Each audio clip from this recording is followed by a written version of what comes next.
Friends, YouTube channel वाले friends को हाँ नवरात्रि की हार्दिक शुभकामनाएं। मैं क्यूट सुनीता यादव आपके सामने एक छोटी सी कन्या जो बहुत ही प्रतापी भी देवी माता रहती हैं, बट वह जब अपने भक्त से खुश होती हैं तो अपने भक्त के घर छोटी सी कन्या का रूप लेके जाती हैं। और क्या होता है आगे हम आपको बताते हैं। एक भक्त था जो माता रानी को बहुत ही ज़्यादा पूजता था, बहुत श्रद्धा से पूजा किया करता था। तो एक दिन स्वप्न में माता रानी ने उनसे कहा कि हे भक्त उठो, मेरा भंडारा करो और मुझे मेरी पूजा का हम तुम्हारी पूजा से बहुत खुश हुए हैं। वो ब्राह्मण बहुत ही सोच में पड़ जाता है। वो उठता है सुबह, अपनी पत्नी से बोलता है कि मेरे स्वप्न में माता रानी आई थी छोटी सी कन्या का रूप बना के। उन्होंने बोला है कि मुझे भंडारा करने के लिए सबको आमंत्रित करो, मेरा भंडारा करो। अब मैं कहाँ से करूँ, कैसे करूँ? उनकी पत्नी ने बोला कि जब आपका स्वप्न ऐसा है तो आप सबको आमंत्रित कर दीजिए। तो वे ब्राह्मण सबको, गांव में सभी को आमंत्रित करता है और भैरवनाथ जी जो अपने अपने कक्ष में रहते हैं वहाँ पे जाते हैं और ब्राह्मण ने उनको आमंत्रित किया। वे बोलते हैं कि अरे तू इतना निर्धन है, तू कहाँ से भंडारा कराएगा? और गांव के सभी बाकी साथी भी बोलते हैं कि अरे ये ऐसे बोल रहा है, कहाँ से इतना प्रबंध करेगा? फिर भी वे लोग उसका मजाक उड़ाने लगते हैं और उसके कहने के अनुसार सभी उनके घर पे जाते हैं। भैरवनाथ जो रहते हैं, भैरव जी, वे बोलते हैं कि अरे मेरे लिए तो मांस मकरा चाहिए और मैं सादा भोजन नहीं करता। क्या कि नहीं, देखता हूँ इसके घर चलते हम क्या करता है। फिर वे सभी अपने घर, उसके घर जाते, ब्राह्मण के घर। वे सभी वहाँ जाते हैं तो इतना छोटा सा कुटिया, खाना भी नहीं रहता है। ब्राह्मण ब्राह्मणी दोनों बहुत ही सोच में पड़ जाते हैं। वे दोनों बैठ के बहुत असमंजन में पड़े रहते हैं कि अभी वो छोटी सी कन्या नहीं आई है, कैसे पूजा किया जाए, कैसे सभी को खाना किया जाए। धीरे धीरे उनके घर पे सभी लोग एकत्र हो जाते हैं, सभी लोग आ जाते हैं। ब्राह्मण खोलो, गेट खोलो।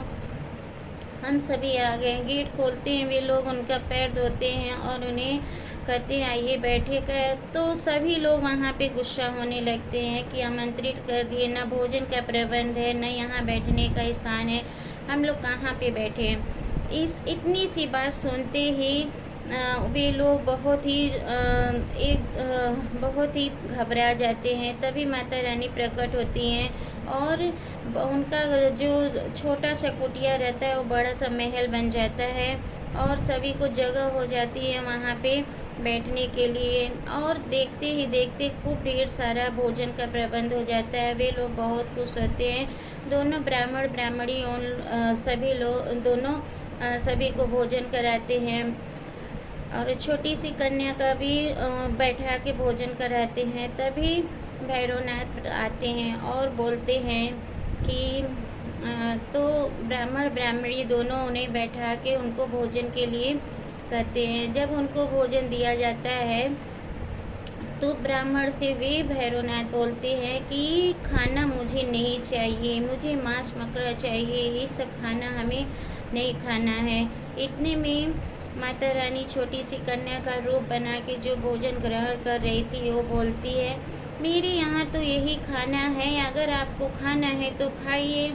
और यहाँ पे ये मांस और मकड़ा नहीं खाया जाता है। इतना सुनते ही वे गुस्सा होने लगते, कहते कि मुझे ये खाना नहीं खाना है। तो छोटी सी कन्या बोलती है कि नहीं खाना है तो आप जा सकते हैं। इतने में छोटी सी कन्या को ऊपर ही गुस्सा आता है। वे उन्हें पकड़ने के लिए आगे बढ़ते हैं। छोटी सी जो कन्या रहती है वो तो माता रानी रहती है, वे दृष्टि हो जाती हैं, वे भागने लगती हैं। उनको लुप्त होते देख के भैरवनाथ को और गुस्सा आता है, उनके पीछे भागती है। भागते जो छोटी सी कन्या माता रानी का रूप बना के आगे जाती है, उनके पीछे भैरवनाथ दौड़ते हैं।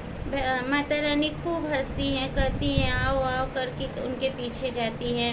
उनके पीछे जब पहुँचती हैं तो माता रानी एक गुफ़ा में जाके छुप जाती हैं। भैरवनाथ बोलते हैं कि कहाँ गई कन्या, कहाँ गई, निकल बाहर निकल। तो वे बोलते हैं, माता रानी कहती है कि अरे तू इतना हठी है, तू मेरे रूप को नहीं पहचाना, मैं माता रानी हूँ। तो वे बोलते हैं,